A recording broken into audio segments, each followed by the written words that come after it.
काशी में आज भी कहा जाता है, भैरव बिना काशी अधूरी, भैरव बिना मुक्ति नहीं पूरी।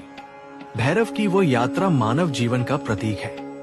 जब तक हम अपने भीतर के अहंकार, पाप और भय का प्रायश्चित नहीं करते, तब तक हम भी उस कपाल को ढोते रहते हैं। लेकिन जब हम सत्य, ज्ञान और विनम्रता की राह पकड़ लेते हैं, तो अंततः वो कपाल गिर जाता है और हम मुक्त हो जाते हैं। इसी प्रायश्चित यात्रा ने काल भैरव को काल से भी परे बना दिया। वे अब समय के अधिपति हैं, मृत्यु के स्वामी हैं और सत्य के रक्षक हैं। और यही कारण है कि आज भी वाराणसी में कहा जाता है, जिसके कान में भैरव नाम गूंजता है, उसे स्वयं मृत्यु भी छू नहीं सकती। इस प्रकार भैरव की ये यात्रा केवल एक पौराणिक कथा नहीं, बल्कि आत्मा की यात्रा है। अंधकार से प्रकाश की, पाप से मुक्ति की और समय से परे होने की। भैरव तंत्र और साधना का रहस्य। कहते हैं कि जब भगवान शिव ने काल भैरव का रूप धारण किया, तो वो केवल दंड देने के लिए नहीं, बल्कि ब्रह्मांड के उन रहस्यों को उजागर करने के लिए भी था, जिन्हें समझना सामान्य मनुष्यों के बस की बात नहीं थी।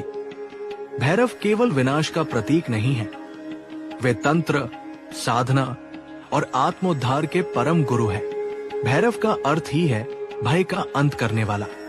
जब साधक भीतर के भय, मोह, अज्ञान और वासनाओं से मुक्त होता है, तभी वो भैरव का साक्षात्कार करता है।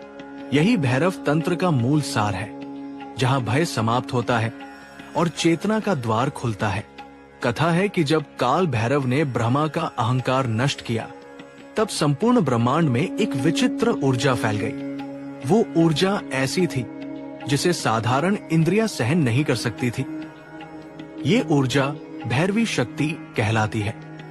वही शक्ति जो सृष्टि को जन्म देती है, पोषण करती है और अंत में स्वयं में विलीन कर लेती है। उस समय शिव ने पार्वती से कहा, देवी, ये काल भैरव केवल मेरा रूप नहीं, ये उस ब्रह्मा का स्वरूप है जो समय को नियंत्रित करता है। जो साधक भैरव की साधना में लीन होता है, वो समय के पार चला जाता है। यही वो क्षण था जब भैरव तंत्र का आरंभ हुआ, शिव और शक्ति के संवाद के रूप में। भैरव तंत्र में 64 भैरवों का उल्लेख मिलता है। हर भैरव एक दिशा, एक ऊर्जा और एक ज्ञान के पहलू का प्रतिनिधित्व करता है। उदाहरण के लिए स्वर्ण भैरव धन और समृद्धि का प्रतीक है। कपाल भैरव ज्ञान और तंत्र साधना के रक्षक है। बटुक भैरव मासूम भक्ति और निश्चल प्रेम के रूप है।